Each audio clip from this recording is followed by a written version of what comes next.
नमस्कार साथियों, KP college के ऑनलाइन प्लेटफॉर्म में आप सभी का स्वागत है।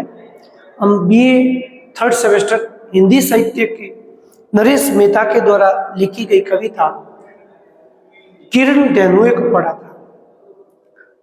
उसी की कड़ी में किरण डेनोए के पश्चात दूसरी अपनी कविता है एक बुद्ध। नरेश मेहता दूसरे तार सप्तक के प्रमुख कवि है। नरेश मेहता का जन्म सन 1922 ईस्वी में नरेश मेहता का जन्म सन 1922 ईस्वी में शाजापुर में हुआ था। स्थान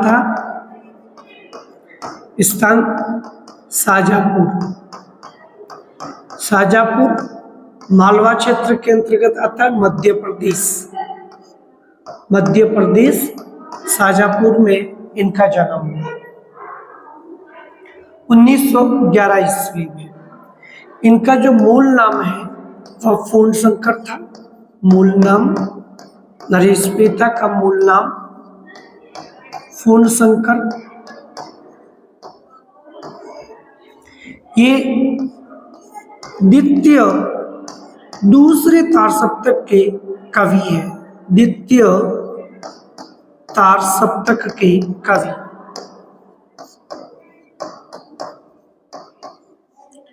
इनकी रचनाओं में वनपाकी, सुनो,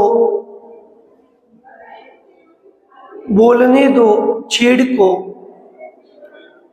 संशय की एक रात, अरण्य और एक यशस्वी नदी आदि इनकी प्रमुख रचनाएं हैं।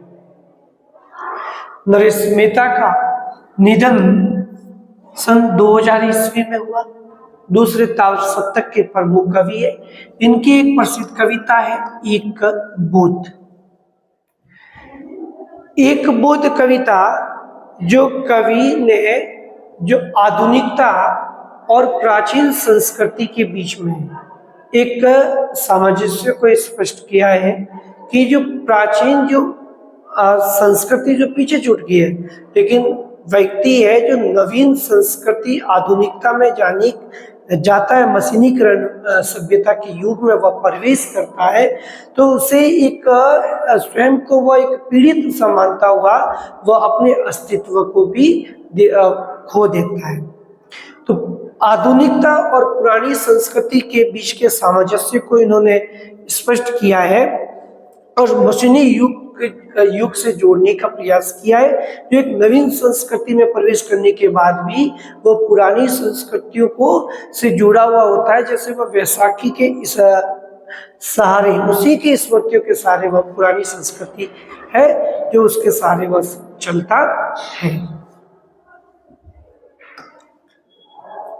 एक बुद्ध। अब मीर सिर आ गया, तपने लगी यह रेत, रह गए पीछे जिनके कुंतलों की छां में, हुआ सूर्योदय हमारा। बहुत कुछ छूटा और टूटा भी, हम असंगी स्मरण बैसाखी सारे चल रहे। तो स्मरण यानी याद, बैसाखी कहेंगे जो विकलांग व्यक्ति जिन लकड़ी के सहारे चलता है, तो उन पुरानी संस्कृति के सहारे चलने वाले व्यक्ति के लिए कहा है कि उस स्मरण बैसाखी के सहारे वह चल रहा है। कहने का मतलब अभी भी वह उसी पुरानी जो संस्कृति है उसको याद करते हुए उसी के सहारे चलता है। वह नवीन संस्कृति में प्रवेश करना स्वयं को वह क्या है, एक अपने आप के अस्तित्व के खोने की खो जाता है। उसको उसमें प्रवेश करने के लिए वह अपना वजूद खो देता है। तो अब मीर कहेंगे सूर्य को। मीर किसको कहा गया है? सूर्य के लिए है मीर। सूर्य एक मीर सूर्य नहीं कह सकते हो, एक नव जागरण का सूचक यानी पूंजीपति वर्ग का प्रतीक है।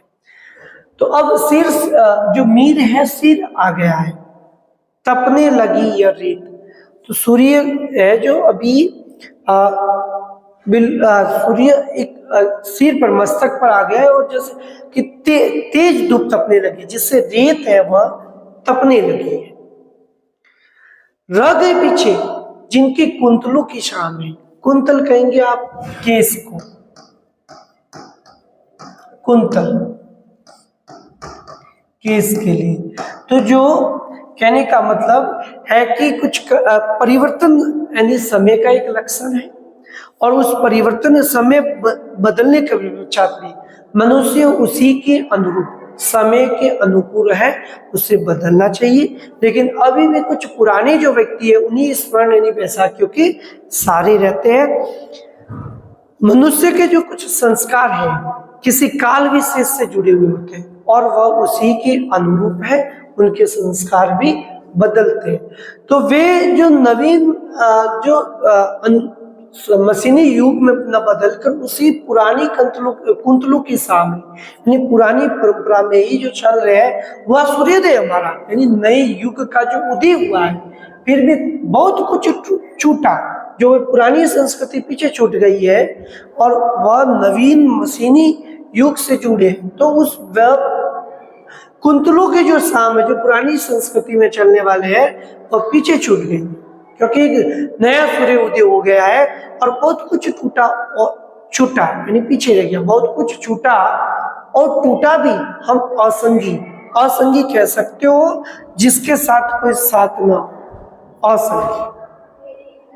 तो वह असंगी जिसके साथ न रखे स्मरण बैसाखी सारे चल रहा है, वह एक बैसाखियों के सारे चल रहा है यानी उसी पुरानी परंपरा से जुड़ा हुआ है। उसी पुरानी परंपरा से चलने की वजह से वह नवीन संस्कृति में प्रवेश करने से क्या है, उसे उस मानव को संकोच होता है। तो वह उसी पुरानी बैसाखी नहीं लकड़ी के लिए, तो उसी की बैसाखी यानी पुरानी यादों के सारे वह चलता है।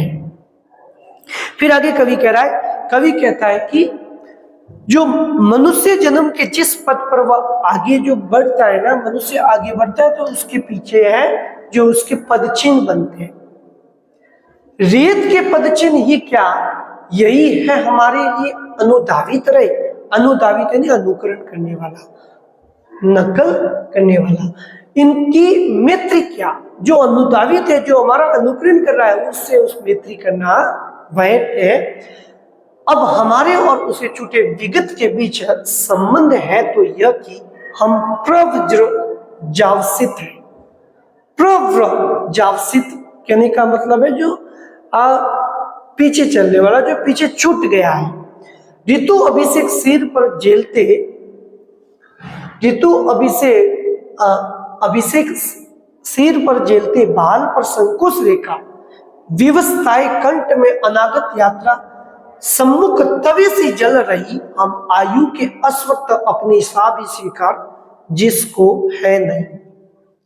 अभी कवि कह रहे कि रेत के जो पदचिन्ह क्या, जैसे अपन आगे चलते हैं तो पुरानी संस्कृति पीछे छूट जाती है और आगे चलने से पीछे है जो रेत के पदचिन्ह बनते हैं, और उस पदचिन्ह का जो अनुकरण करने से उसका कोई औचित्य नहीं है, उससे मित्रता मैत्री भाव रखना क्या है, वैध है।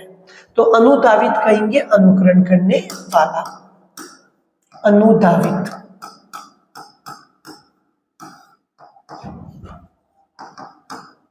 अनुकरण करना, नकल करना। इनकी मैत्री क्या है, उससे यानी जो पदचिन्ह पीछे छूट गए हैं, कहने का मतलब वो जो संस्कृति है, प्राचीन संस्कृति, वह पीछे छूट गई है, उसका अब है अनुकरण करने से, उससे मित्रता करने से उसका कोई अर्थ नहीं निकलता, वह उससे मित्रता करना वाहित है। अब हमारे और उस छूटे विगत के बीच, विगत जो भूतकाल कह सकते हो, जो बीत चुका है, अब हमारे और इस नई पूंजीपति वर्ग के बीच में, उस नव युग के बीच में जो पीछे छूट गया है भूतकाल, विगत के बीच जो पीछे रह गया, उससे कोई संबंध नहीं है। संबंध है तो यही कि हम प्रवज्रावसित, प्रवज्रावसित का मतलब होता है जो छूट गया है, प्रवज्रावसित,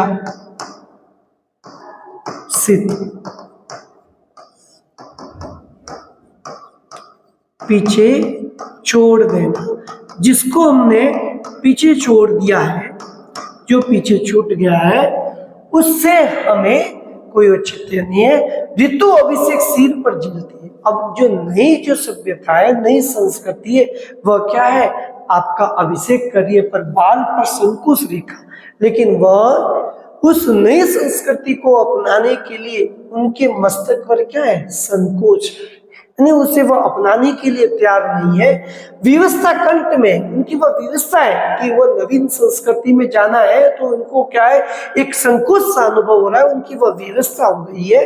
जो अनागत यात्रा है, जो उनके लिए वह क्या है, एक न जाने वाली ऐसी यात्रा है जो भविष्य के सम्मुख तवे से जल रही, जिस तरह से तवे पर वह जल कर कुछ क्षण में नष्ट हो जाती है।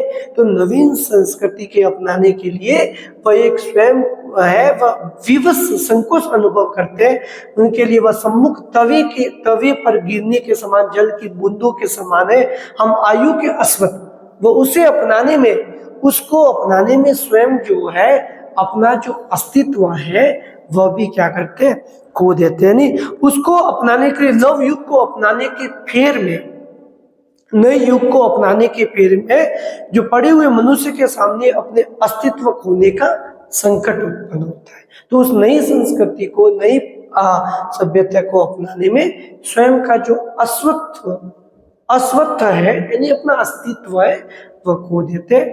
तो कवि ने एक नवीन सभ्यता, आधुनिकता और प्राचीन संस्कृति के बीच में एक असमझ निर्णय को प्रस्तुत किया है, जो वह पुरानी परंपरा के अनुरूप चलना चाहते हैं। नई मशीनीकरण युग में वह प्रवेश करने से स्वयं अपने आप में क्या अनुभव करता है, संकोच अनुभव करता है। ये अपने अंतिम कविता थी। अगली क्लास में नई कविता के साथ मिलते हैं। धन्यवाद।